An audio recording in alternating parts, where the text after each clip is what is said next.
Hey, everybody, this is Jack Hammer from the Santa Rosa Press Democrat reporting live from Levi Stadium where the 49ers wrapped up day 12 of training camp today.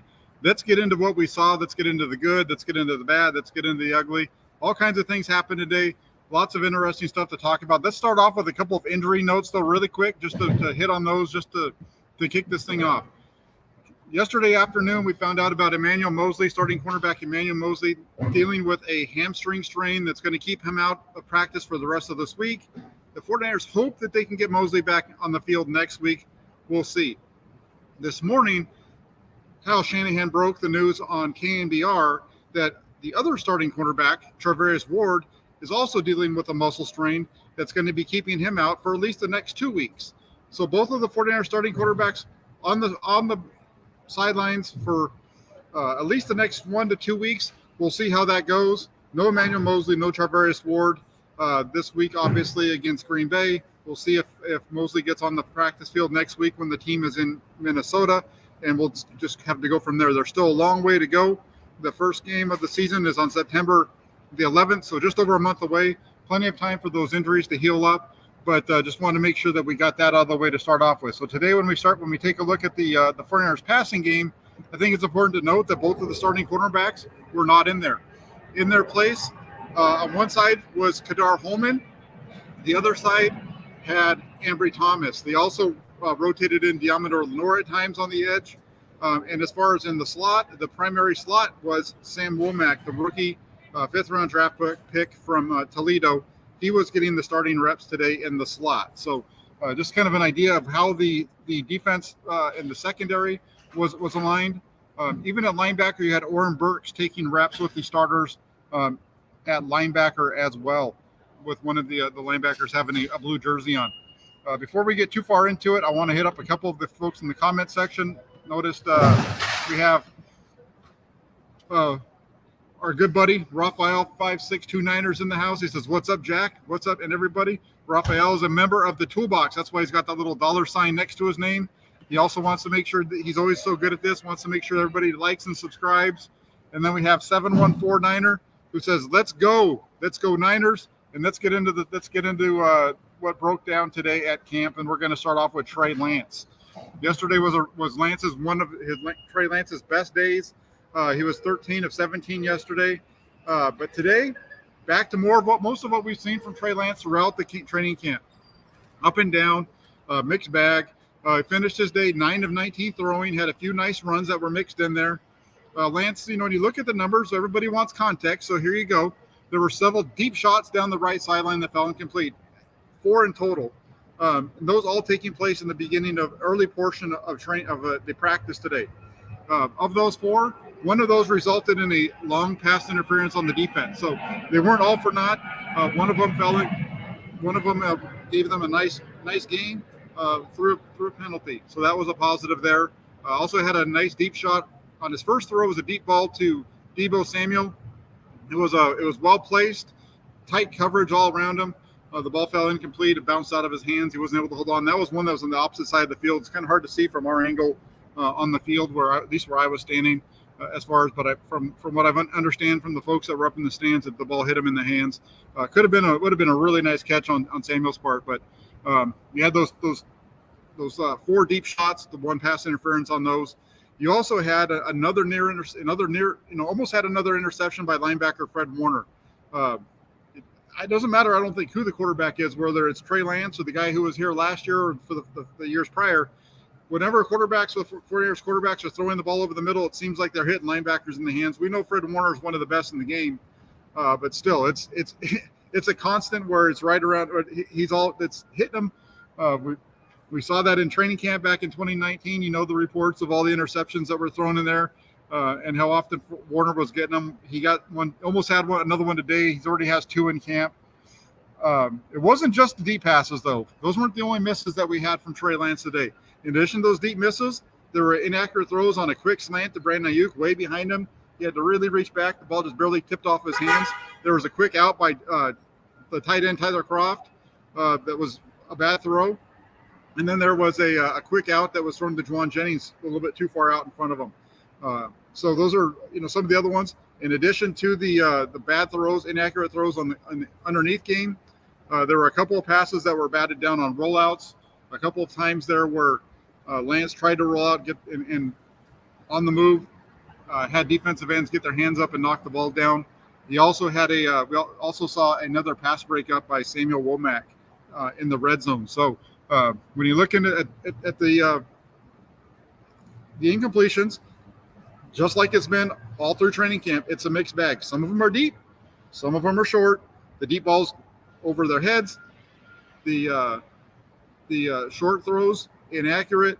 So it's today's practice was just another day that we've seen of what we've seen from over the course of the 12 days. I'd say it's been pretty balanced, and that's why the numbers are what they are for Trey Lance. It's up and down, not consistent yet. And like I said, today there was just as was the case yesterday. There were none of the starting cornerbacks were on the field. Travis Ward was out there at the beginning of yesterday's team session, but then he was off, and now we know why, because he had a leg strain. In addition to the passes for Lance, he ran the ball several times today on designed runs. Most of those were between the tackles, and those runs between the tackles with the quarterback, with the exception of one of them, for the most part, didn't get much success. But there was one in a move the ball period where they picked up about 7. But other than that, they had a hard time running the ball between the tackles with the quarterback. And they did have one designed run play around the right side, which went for a decent gain. That was also in a move the ball kind of situation. It was around the right side on a zone read. Nice gain on that one. The one thing, though, is the number of carries that we've seen from Lance over the last couple of days is a bit concerning, especially when you consider what happened last season. For the 49ers to win games this year, they need to keep him healthy, something that they couldn't do in his first start last year out in Arizona, which included several designed runs between the tackles like we've been seeing. So a little bit of concerning there with how often we're seeing Trey Lance run the ball in between there in certain situations. I understand the want to play 11-on-11 football, but when your quarterback is your franchise quarterback and you don't have much behind him in terms of experience, you might want to think about not having that guy run in between the tackles repeatedly, at least as much as we've seen today and down in the red zone like we saw today as well. Now, that doesn't mean that there weren't some positive moments for Trey Lance, because there were. That's one of the things, if you watch the reports that we've done so far, there's always try to balance everything out. We tell you both sides of the coin. So we already went over the negative stuff, so let's get to the positive. Facing 3rd and 3, the 49ers defense brought pressure, and Lance did a really good job. He was able to buy just enough time to get the ball up into Trey Sermon. It was just a short little flip throw over the right side. Sermon caught the ball about 5 yards downfield with his back to turned around, caught the ball, and turned it upfield for a gain of about 28. And then on a second to last throw of the day, Lance had another really nice one. I've talked a lot about how Lance has struggled with his consistency on deep out routes through training camp. Today he had one at the end of practice. It was play action, drop back, and he was able to drill it into Brandon Ayuk, who was running a deep out to the left side of the 49ers offense. Hit him right in stride. It was a gain of 25. Really nice ball from Lance, right on the money. He's done that a couple of times. It's just not something that he's doing consistently, but that was a really nice ball. So you got to give him credit for that. And there was also a really nice play to Kyle Juszczyk that we'll get into a little bit as we go through.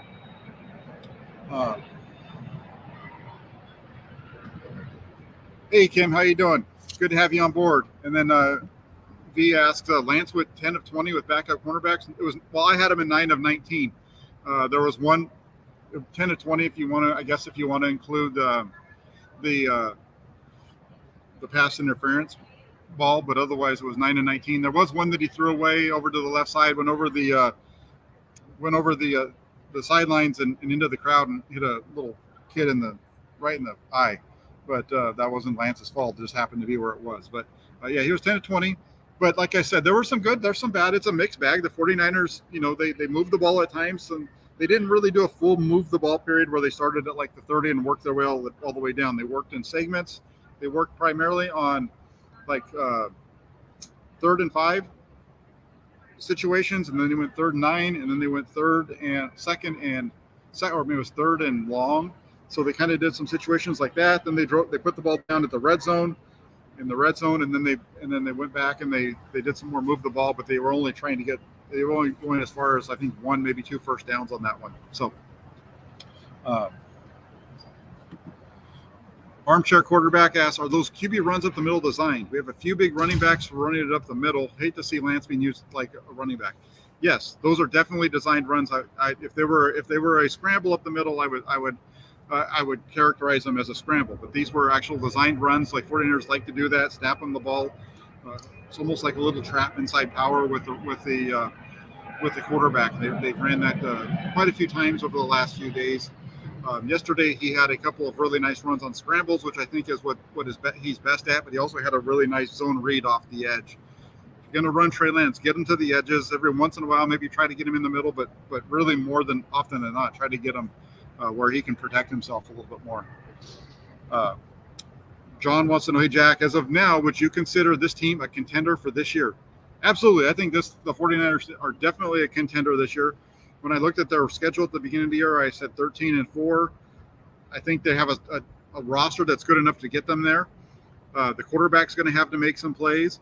But what's fortunate for the 49ers, there's a couple of things. Those first 6 games all look pretty winnable. I think when I got them to 13-4, that was them starting off the season hot, 6-0, kind of like they did in 2019, and then kind of battling it out, because I think that from week 7 on, the schedule gets much more difficult as far as the opponents. The positive for the 49ers is after week 6, they don't cross the Mississippi again. It's all on the West Coast. I think the furthest they travel is Denver, other than because they're going to have their 2 East Coast games the first 6 weeks. After that, they don't go very far outside of the West Coast. So in the Pacific time zone, at least. So if they can start 6-0, I think they can get to 13-4. If they start 4-2, I think they can get to around 10, 11 wins. If they start off worse than that, I think then we start to worry a little bit with when you look at who the 49ers have on their roster. On their schedule.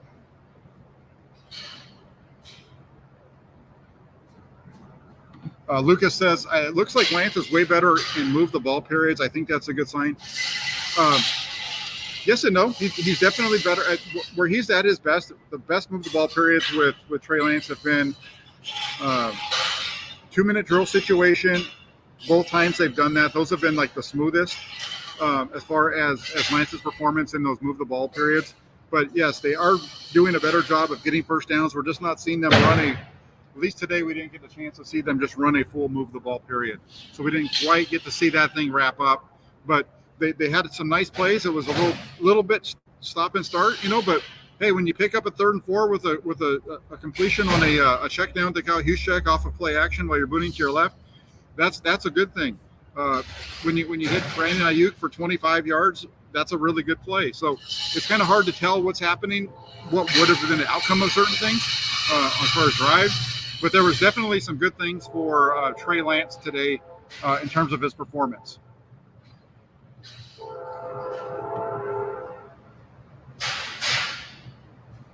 And then Jimmy says the offensive line as a whole is the only part of this team I'm concerned about. Well, we'll get to that a little bit, Jimmo.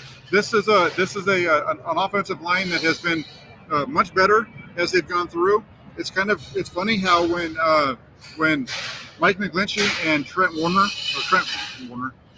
when Mike McGlinchey and Trent Williams are on the field, the offensive line as a whole is much better than when those two are off the field. And we saw that today. They gave up 1 sack. There was a couple of times where guys were around his feet, but that's going to happen when you're throwing the ball 20 times.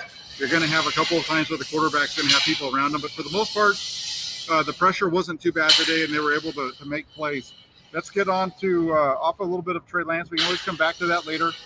Talked about Fred Warner already and the play that he made, but he's always around the football, right? That's why he was an All-Pro a couple of years ago. And he had his hands on another Trey Lance pass today. This time, Lance dropped back. He was trying to hit George Kittle on a short throw. It was a little in route over the middle. And Kittle was coming from the offensive right to the left.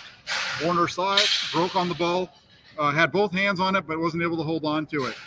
And then that wasn't the only good part for Fred Warner, though. Earlier in practice, he showed it what he could do against the run. He dropped Trey Sermon. It was a run to the right side, and he broke through, stopped him at the line of scrimmage for no gain. So, Warner's already, he's a guy who's not going to play much in the preseason. I'd be surprised if we see him at all in the 3 preseason games. But Fred Warner had a solid day today and continues to have a solid training camp. Like I said earlier, doesn't matter who the quarterback is for the 49ers, the ball finds its way to Fred Warner. Nick Bosa. Bosa's continued to terrorize Trey Lance throughout training camp. He did it again today. There was a red zone play. 49ers tried to get Lance to bootleg out to his left, only to have Nick Bosa right in his way. Bootlegged it out, faked it, started rolling to his left, and Bosa got upfield. Lance tried to pull up and throw it into the flat to the receiver, but the Pro Bowl defensive end got his hands up and knocked the ball down. He followed that up a few plays later, not in the red zone drill, but down further down the field. He was able to get around the right side and nearly got to Lance. He was just short on him. He kind of was slipping. He got his hand on Lance's leg. Lance was able to step forward and complete a check down to running back Trey Sermon for a short gain. So Bosa, like Fred Warner, Nick Bosa is on the top of his game right now, and he's looking like he's going to have a really solid year after having a tremendous season in 2021.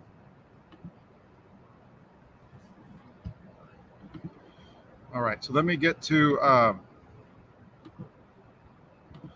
the running backs. A couple of things on the running backs that I want to hit on. Trey Sermon. Let's get to Trey Sermon for a minute. Sermon worked with the starters today, made the most of the opportunity. You know, Trey Sermon is a guy who not a lot of 49er fans think much about because he kind of struggled to get on the field last year as a rookie. Got a lot of run early on with the starters, struggled, and then didn't really see the field very much. But you know, he got a chance with the starters. He's looked much better in camp, I think. Today we saw him make several runs that were positive, and it was all punctuated with a long run down the left sideline on a sweep. He also had a nice 11-yard touchdown run during a red zone. Samuel's run would be the only time touchdown run would be the only time the starting offense reached the end zone on the day in the red zone period. Just really nice. The first off on the one down the left sidelines, it was a sweep to the left. He was able to get out there, made one cut up the sideline, gone down there. The offense, they marked it out. They marked it up as a 7-yard gain. One of the things I've noticed is when they make long runs like that and move the ball periods and stuff, they mark them short so they can run another play so it doesn't finish up the drive. They're trying to get those reps in. But it was a really nice run down the left sideline there. And then in the red zone, they had the ball at the 11, handoff on the right side. He was able to get in for the touchdown from 11 yards out. So really nice day for Trey Sermon there. In addition to the strong running, I mentioned earlier that he took the short throw. He had a short completion from Trey Lance, took that for 28 yards. Had a couple of others as well, but that one was his best. Trey Sermon's looking really good, as was JaMycal Hasty. Can't leave him out. JaMycal Hasty had a big run today. Showed his speed. It was a little inside run to the left side, just off the guard. Hole was there. He hit it fast. He hit it tight. Kind of slid out to his left, and he was just screaming down the left sideline for a long touchdown run of his own. So really nice run there by JaMycal Hasty. 55 yards down the left sideline. Like I said, it wasn't even an outside play. It was up the middle. Hole opened up, and he hit it quick. Made one little move to slide out to his left and was down the sideline. So a really good job in the running game there. Let's stick with the running backs before I move off. Kyle Juszczyk, 49ers fullback, had one of his busiest days of camp. So, Gav from Wales, if you're watching the show, your boy had a big day today. Kyle Juszczyk had 3 receptions by my count. The biggest came when Lance ran a bootleg out to his left. It was one of his last plays of team period. Fake to his right, booted out to his left, and he found Juszczyk in the flat. Little throw. Juszczyk catches the ball and turns it upfield. It's a pitch and catch of 15 yards. Throw was about 5 yards, and then about a 10-yard run after the catch by Juszczyk. So really good to see the 49ers get him involved today. Finally, he's been a little quiet in camp as far as the targets and the usage there.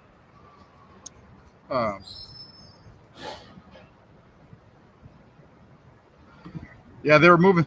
Sorry, they were moving some of the barriers that are up around the stadium for training camp practices. Today was the last practice that had fans there, so they're cleaning that up, getting it ready for Friday's game, so that everything's clean around the stadium.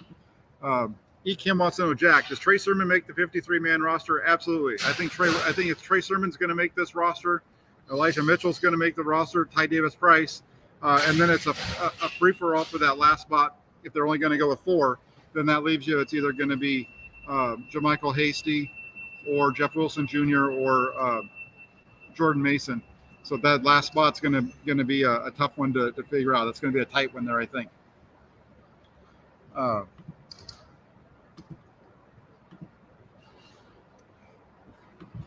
Talking about the day that Trey Lance had, talking about the day that the defensive guys had in Fred Warner and Nick Bosa, we got to hit real quick on Samuel Womack. You know, the rookie draft pick in the 5th round out of Toledo.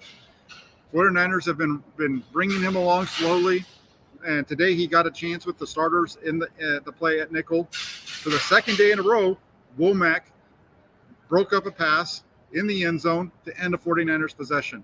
Both throws were to Juwan Jennings yesterday. You might remember that it was Jennings running a quick out route, and Womack was right there to be able to knock that pass away. Today, it was over the middle. They were lined up over the middle. Jennings broke, tried to get inside along the goal line, and Womack reached across, knocked the ball away. So a couple of really good plays by Sam Womack. This is a guy, I'm telling you, he watches college film that I have here on my YouTube channel.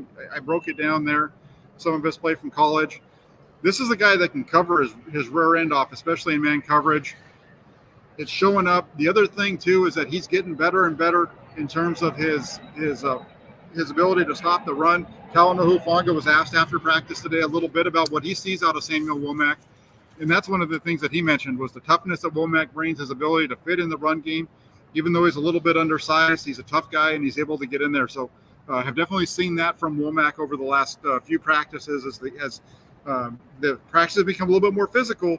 Womack has stepped up that part of his game, and I think he's really starting to push for that starting role in the nickel. We'll see how that plays out, but he's definitely, I think, I mentioned it yesterday that he's pushing Darqueze Dennard. He just continues that with what I saw today. Very solid performance from Sam Womack recently. Brian Culp, a member of the Toolbox. Remember, check it out. If you want to become a member of the Toolbox, there's some cool things. Going to have some merchandise eventually here, working on that. But you can join the channel. That's why he's got that little $ next to his name. Jack is back, and he's got the Superman with the Batman, and I got my Batman shirt on today, so we're ready to go.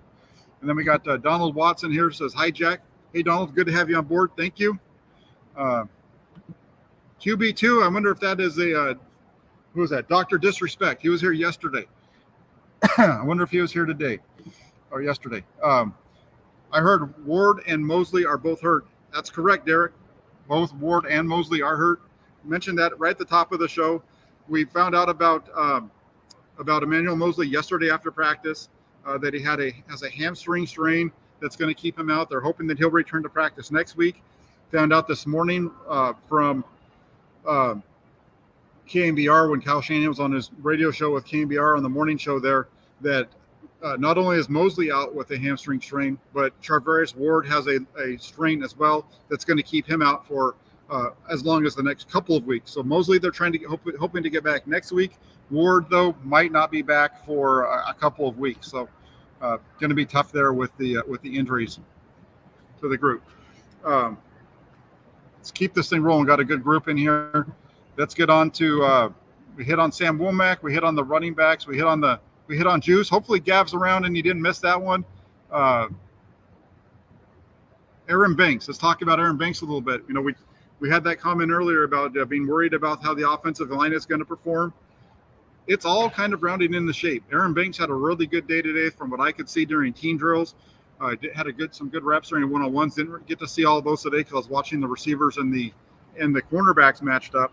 But I got around and I was able to see Banks have a couple of nice one-on-one reps. But during team drills today, he was matched up a lot with Javon Kinlaw, and he did a really good job of handling Kinlaw in pass protection. Did a good job of moving him at times in the run game as well.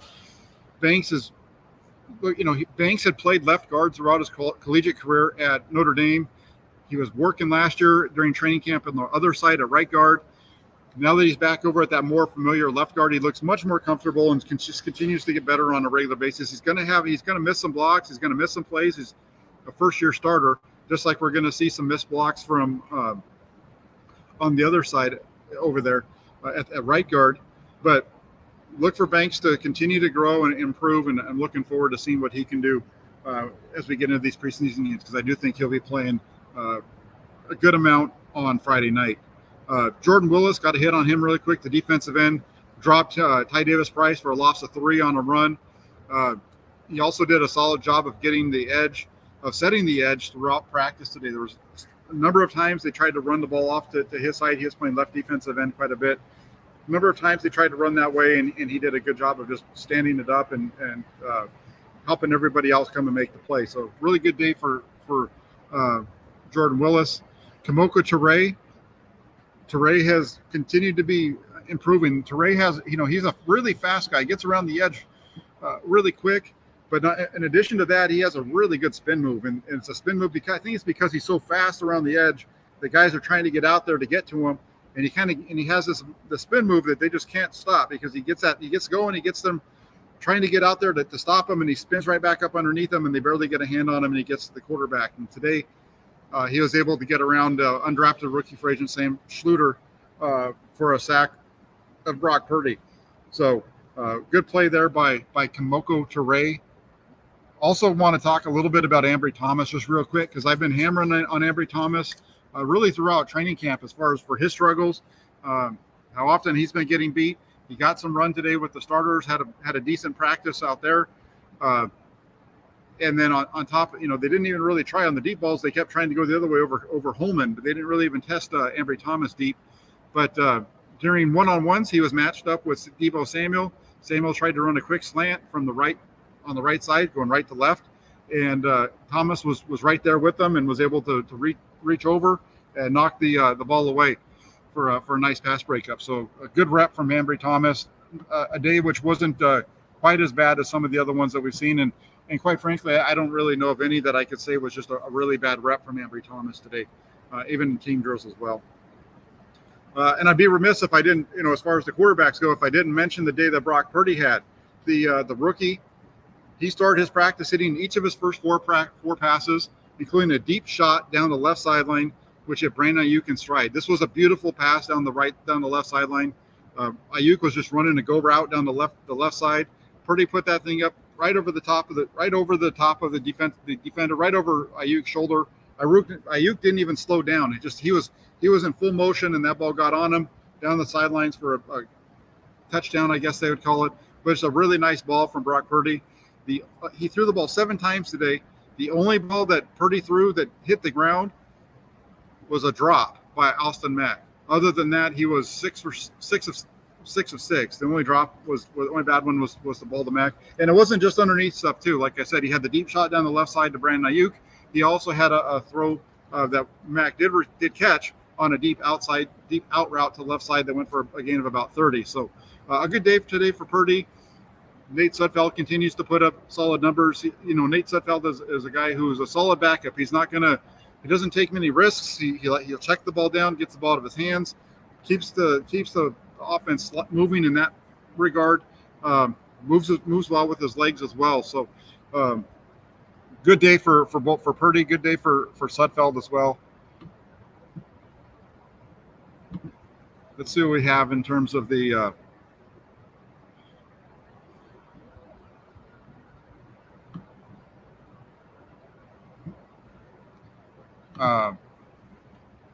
how's the defense compared to last year? Do you see Stafford scoring, going for over 250 this year in these games? Well, Howard, depends. If Travis Ward and Emmanuel Mosley are healthy, they're going to do a much better job, I think, against the Rams offense, against Stafford. If those two aren't out there, I think it becomes a little bit tougher deal for them, as we saw yesterday with the performance that they put on. And it's going to be tougher for the defensive line to get home, all those kind of things. So they really need to get those corners healthy. Got to get Jason Verrett healthy as well to give him a little bit more depth in terms of strength at that position. If the 49ers defense is healthy, though, I think they're going to be much better, much improved than they were a year ago. Danny Gray had an okay day. Didn't really see anything from him during team. I don't remember him catching a pass during today's practice.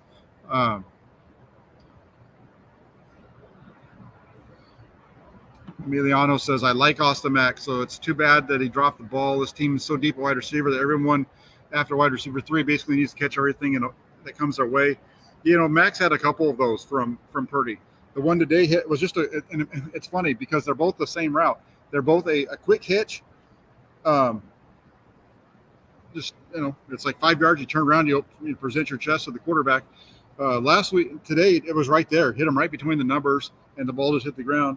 Last week there was one, Purdy threw it out to the right side, same route basically, and instead of being able to catch the ball, Mac didn't catch it. The ball popped up, and that was the one that Diamador Lenore picked off and went the other way for a touchdown with. So that's kind of what we've been seeing from Austin Mack. Jay Tan says, how much do you see Ty Davis Price playing this season? I see him playing a lot. Ty Davis Price is a guy who, the more I've watched him, the more I've liked his running.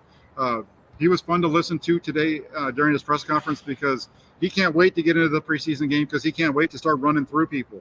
He can't wait for that contact, and you've seen the little bits and flashes of it at camp. But I'm looking forward to it too. I think Ty Davis Price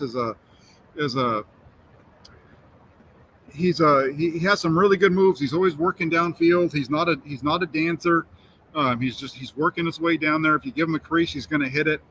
I think Ty Davis Price is going to have a solid season for the 49ers this year.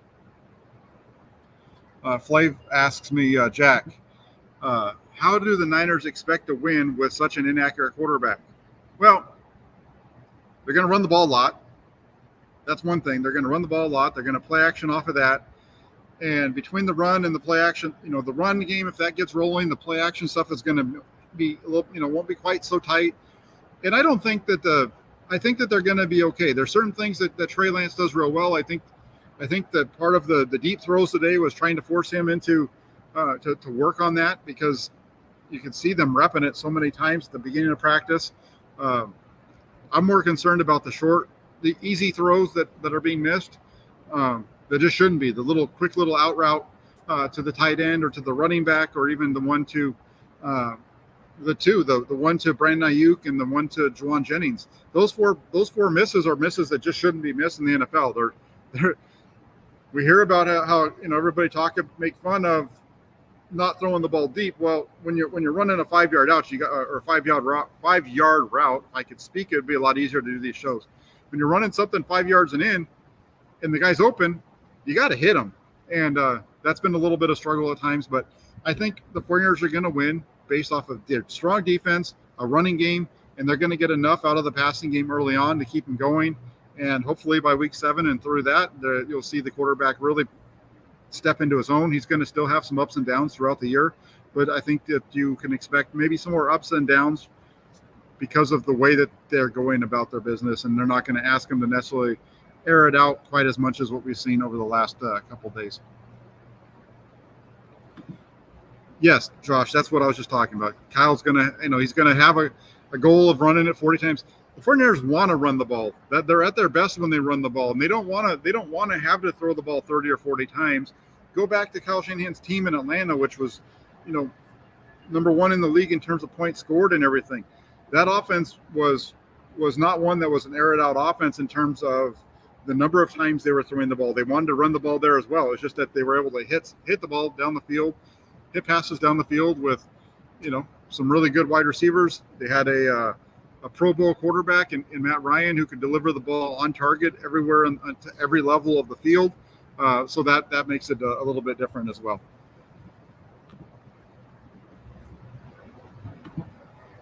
We're all asked, who do you think has been having a better camp, Womack, Denard, or Lenore? Womack and Denard, those are both above Lenore. And then I would say Womack has been really showing me some things over the last couple of practices as camp has gone on. Maybe I'm a little biased on Womack because I liked what I saw of him coming out of college and I want to see him succeed. But he's playing really well. Denard does a really good job when he's in there as well. Womack, I think, is a better man cover guy from the slot. So I would say of those three, Womack, Denard, and Lenore is how I would stack that.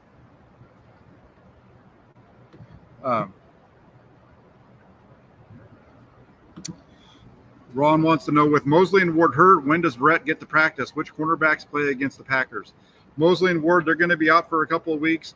Verrett, I don't expect to see Verrett during training camp. We'll see what happens. Maybe he'll show up next week now that the fans aren't going to be here. We'll see how that works out. As far as the cornerbacks against the Packers, the two that the starters today were Holman and Thomas, and then Darquez or Yamato Lenore slid in there a little bit. So I think Holman's going to start at one side, and you'll have Thomas at the other, would be my guess in terms of who starts on the edge.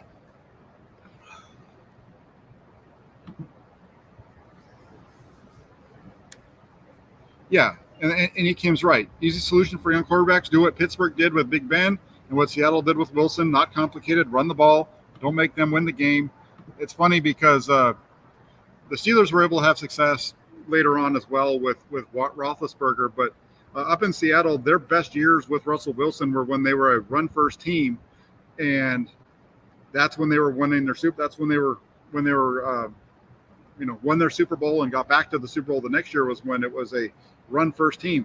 When they stopped getting away, when they started to get away from the run and started letting Russ cook, that's when the team started losing more and more. Jack Ekim wants to know, what does the defensive tackle depth look like? It's Kinlaw and Givens are your top two, and then it's a big cluster after that of different pairs. Alex Barrett, who is a defensive end, has been playing inside at guard or defensive tackle. He's looked good. They've gotten Kerry Hyder in there at points, Charles Amenahu at points. Eric Armstead they're hoping to get Eric Armstead back next week for practice. So,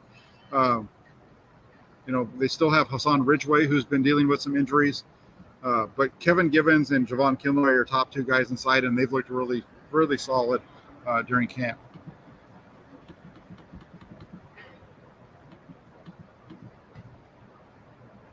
Yeah, I would agree with that, Matt. Chillon Verrett, if he comes back at all this year, it's a bonus.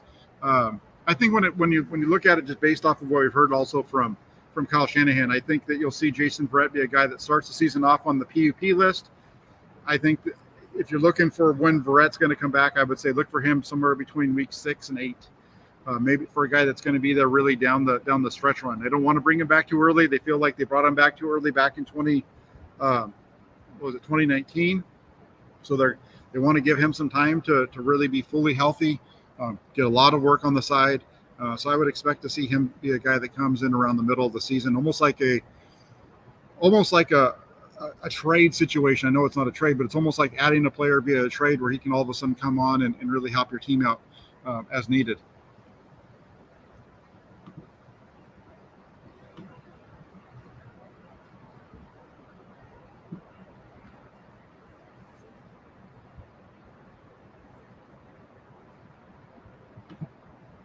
Moses, I know you're talking to me about Ambry Thomas, but look, I've been hammering the guy. So I got to give him some kind of positivity, and I did get, today had a really nice rep during that one-on-one.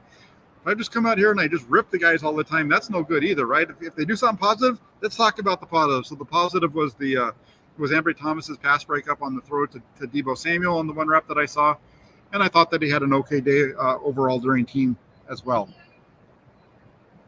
Wide receiver 3, I think, is going to be Juwan Jennings. That's who I think. I think we're going to see a good amount of Ray McLeod as well.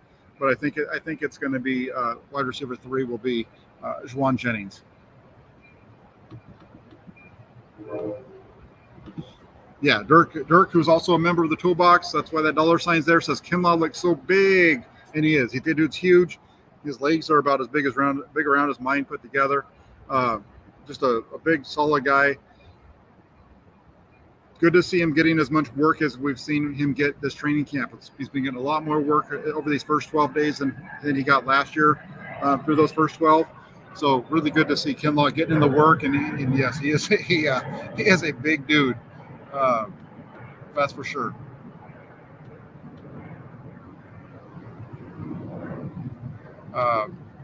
Backup tight ends making splash plays today. No, I don't recall any of those today. That was more yesterday. The backup tight ends, Fumagalli had a really nice touchdown catch yesterday. The tight end group for the 49ers is interesting. They tried to get a pass to Ross Dwelly. I think he might have had a catch today. But the backups are interesting. Fumagalli and Croft have really looked good to me as route runners during camp here, and they're solid choices, I think, to be your maybe number 3 tight end going into the year. Tanner Hudson has been solid at times as well.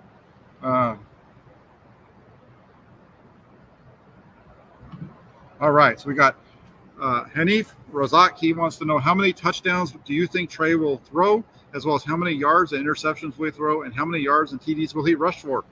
All right, so I've got him about, I think he's going to throw, just based off of what he did last year, if he throws the ball as many times as, if the 49ers throw the ball as many times as they did last year, on 514 attempts, that the team they had as a team total. If he has 514 pass attempts, I'm going to put Trey Lance at 4,300 yards passing. I'm going to say he's going to have 28 touchdown passes, 14 interceptions. Going to run the ball for probably about 300 to 400 yards. Probably get a couple of touches there as well. So I think I'm pretty high on Trey Lance. I know what my reports say, but I've always been a believer that Lance has the tools to get it done in Kyle Shanahan's offense. That Kyle Shanahan has the ability to tailor the offense to his strength, and I think that it's going to be, we got to let training camp play out, let them continue to go through these, and now we're seeing the ups and downs of Lance working with the ones. It's not a whole lot different than what we saw last year when he was working with the twos, except for now it's against the ones.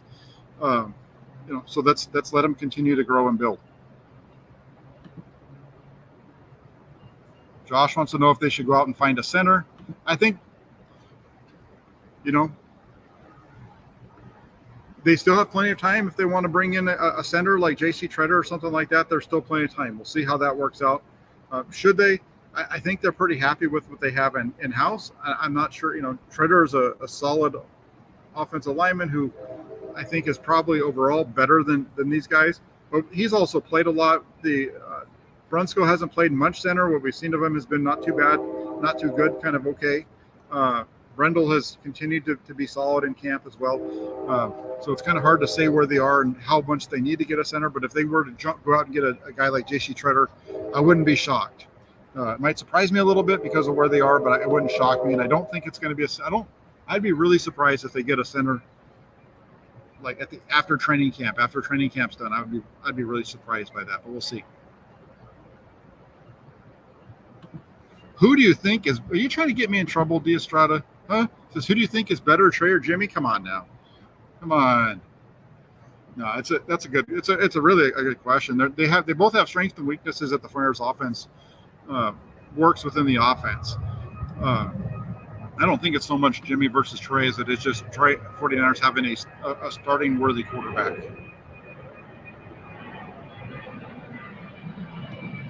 Aaron Weston asks, how's Trey Lance's game management and practice improved?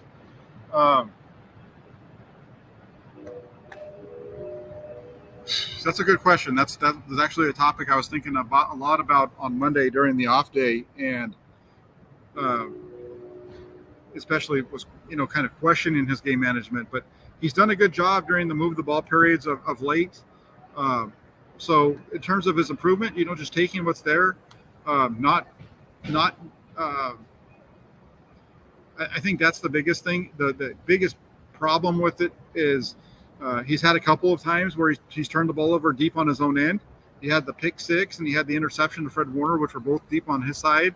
So that's the thing that you really can't have. I would be more concerned with Lance if he was turning the ball over like crazy from the game manager's perspective. You're going to have times where you throw the ball and you try to make a throw that's incomplete, that it's going to kill a drive here or there, whether that's on first down or what have you. But I think that Lance has continued to grow through camp. I think he's been solid up and down with some really good solid times. But over the last couple of times they've run the move the ball, he's been better, and he's been at his best when it's been 2-minute situations. Those were the best times for Lance, and then he's also had a couple of other nice drives. So it's gotten better. Still has a way to go, but ways to go. But we're seeing some growth, I think, out of Trey Lance, and that's a positive. Just a couple more, and we're going to wrap it up. Dirk says he's going to take under 4K yards for Trey, and I can understand that. Again, that's based off of like 515 pass attempts is what they did last year.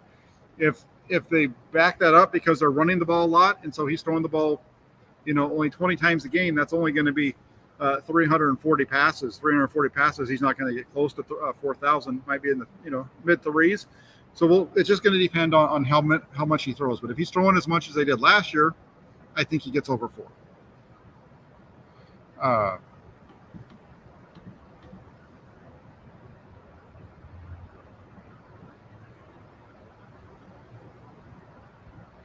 Yeah, and this is something, CJ says, having someone that can overcome the rush and make defenses not stand in the middle of the field,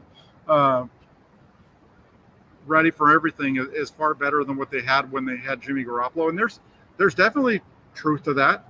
Talanoa Hufanga mentioned that today during his press conference about how with Trey Lance on the field, you have to be ready to defend every area of the field. You need to know that the deep ball is coming.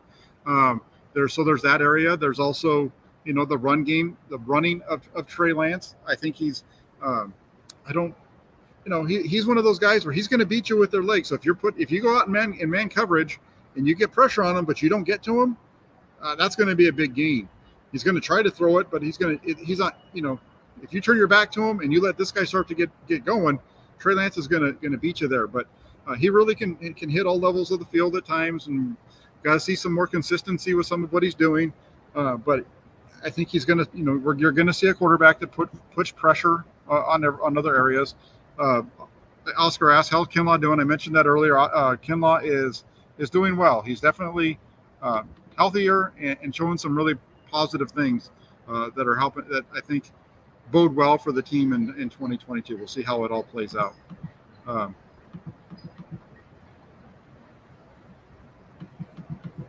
Yeah, and like the Sentinel says, if the kid is clutch in crunch time, that's what's more viable than perfect spirals. Well, forget about, when it comes to the perfect spirals, Trey Lance's ball has been much tighter this year.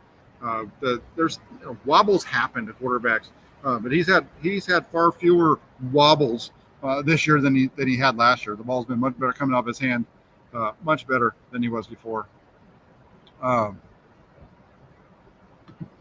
Taylor Pepper he's the man. He's a snapping machine, puts the ball right there, laces on the right spot all the time.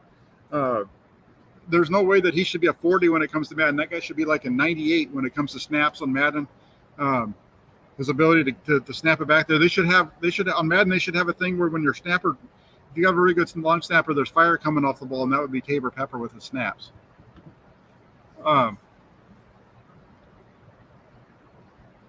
Let's see.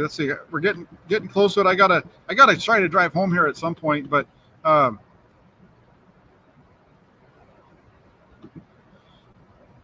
keep taking your questions because you guys are giving me some good ones. We'll keep it for up to 10 more minutes. Jay Tan asks Jack, with these 5-yard incomplete passes, is he inaccurate or just throwing the ball off with his timing? They look like inaccurate passes to me.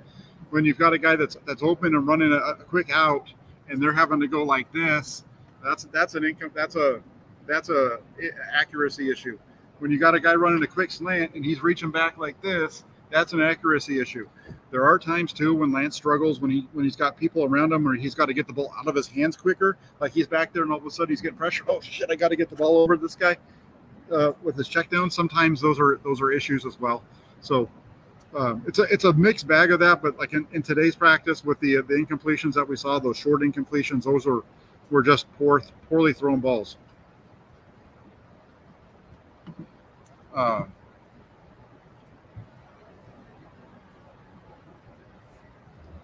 Ian. Someone said scattershot accuracy the other day. Yeah, that's kind of what it is, right?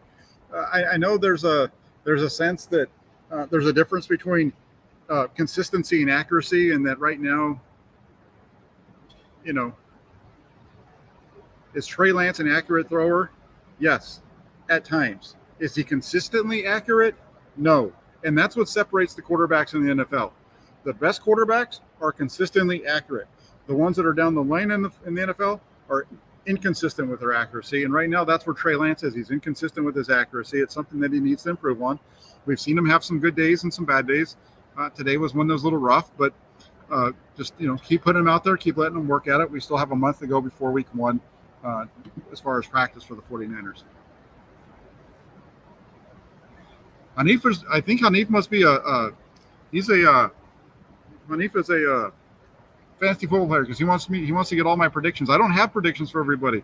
I think I will say, as far as the predictions, Deebo Samuel I feel is the best 49ers receiver that I've seen play in San Francisco since Jerry Rice. I think he's going to have better numbers than Terrell Owens when all is said and done. I think Brandon Ayuk's going to have a big season. We've seen him have a terrific training camp so far. He's going to make a bunch of plays. At tight end, George Kittle. I think I even got a wink from George Kittle today with my video on the sidelines I got some really good video of him working with Mike McGlinchey that I'll post later. They're working on their run blocking, and that's where all the Kittle's going to have his numbers this year. I think Trey Lance really likes to work the tight ends. I think you'll see him have some really nice numbers, and you'll see him do what he does all the time in the run game as well. Who do I see as the wide receiver one? Alice asked. Deebo Samuel is wide receiver one. Brandon Ayuk is 1B. There's 1A, 1B, and then you have Jawan Jennings. I think those are your top two guys. Gav, there you are. Gav, hopefully you haven't missed the entire show because we talked about Kyle Juszczyk. Kyle had his busiest day today, Gav. He had 3 catches go his way. He had a catch in the flat for about 15 yards on a bootleg out to the left side from Trey Lance. So good day for Kyle Juszczyk there, Gav. Good to have you on board all the way from Wales. 3:50. It's got to be late over there. But real quick, just for you, Gav, let me go back and let me give you the Kyle Juszczyk report for today because it made it into the PD write-up. So let me give you what I have on Kyle Juszczyk today. Had one of his busiest days of camp, finished with 3 receptions. The biggest play coming on the throw from Lance, bootleg out to his left, hitting Juszczyk in the flat for 15. Had a couple of other receptions, more of the check down variety for about 5 to 7 yards. But it was good to see the ball finally get to the guy that should be captain this year, right? So we'll see how that works out. But definitely we saw him be much more we saw Juszczyk be much more a part of the offense today in terms of the ball coming to him. Real quick, before I wrap it up, let's just go back one more time over what I said about Trey Lance's day today. Had a really strong day on Tuesday, came out today, back to where he was, through 12 days. I'd say he probably had one real good day, one real bad day, and everything else has been pretty much in the middle. Kind of, we've seen him so many of these days where he's, around 50% completions and so on and so on. 9 of 19 throwing. Had several deep shots down the right sideline that were incomplete. He had 4 of them in total. All those came in the first part of practice. One of those deep shots was flagged for a pass interference. There was another one that probably could have been a pass interference that wasn't called. He had a throw over the middle to George Kittle that Fred Warner nearly picked off. Like I said earlier, the 49ers linebackers just seem to be around the football when their quarterbacks are throwing it, and we've seen it throughout even in the games when it wasn't the 49ers linebackers. But Warner almost came up with his 3rd pick of Lance in training camp.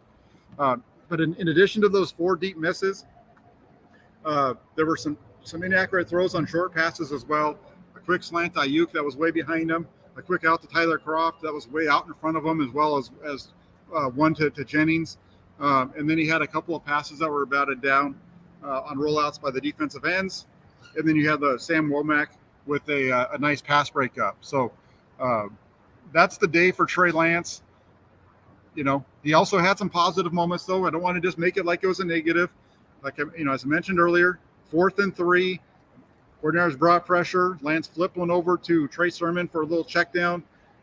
Sermon was able to make the catch and take it up the second to last throw of the day. Lance, who has struggled throwing the deep out route to his left side, was able to rip one into Brandon Ayuk, hitting him in stride for a gain of 25. So there you go, Trey Lance. You get the good, you get the bad. Wanted to make sure that I showed all of that to you. Give you the full context on a daily basis when it comes to all this stuff, and this is where we do it. Follow me on Twitter. Sometimes it's not a whole lot of information because I view Twitter as kind of sound bites. If you want to see, you get the full thing, you come here, or you go over to the 49ers.pressdemocrat.com. So if you guys could do me a favor, I'm going to head out because it's 4 o'clock and I've got about an hour and a half, 2-hour drive ahead of me. I want to say thank you to everybody in the comment section. You guys were great today. As Dirk Pippin here, who is a member of the Toolbox, that's why he's got that $sign next to his name. He says, hit the like button for our dude. Absolutely. If you guys, before you leave today, I'm going to ask you to do 4 things. First off, the guys that pay the bills and get me here are it's the Santa Rosa Press Democrats. So go to 49ers.pressdemocrat.com. That's the inside the 49ers blog. Get yourself over there, make that a favor on your web browser, and check that out every day during training camp. The only training camp practices, I won't be in Minnesota, but I'm going to be here in Santa Clara for pretty much all the rest of them. And then I'll be at all the games. And once the season starts, you'll be getting reports on a daily basis or some kind of an article on a regular basis, either game recaps, game previews, thoughts of the game down the road, that kind of thing. And then also do me another favor, hit the like button. Hitting the like button is the biggest thing, because you hit that like button enough times, it starts to send this show out to other people, and we start to get more than just the usual suspects that are always here. We get to grow the channel, and we get to have more 49er faithful watching the show, getting all the details that you guys are getting here. And then also hit that subscribe button. And when you hit the subscribe button, also hit that little bell notification, because the bell notification alerts you so that every time I go live, you see it, or anytime I upload a video, you get that as well. So just want to say thanks to everybody. Without you guys, this channel doesn't get as much attention from me, because why would I do that if I didn't have 190, 160, 150 people watching it? I know I'm a little fish in the pond when it comes to 49ers content, but I enjoy what I'm doing. I really appreciate all you guys, and I hope you all have a good rest of your Wednesday. Get ready for the game on Friday. I will be back with the Hammer and Nail show tomorrow night with Jesse Naylor, and then we will have the some stuff around the game on Friday as well. So take care, everybody. Hit the like button, hit that subscribe button. Get yourselves to 49ers.pressdemocrat.com. I'm Jack Hammer from the Santa Rosa Press Democrat. Take care, everybody. Have a great rest of your Wednesday.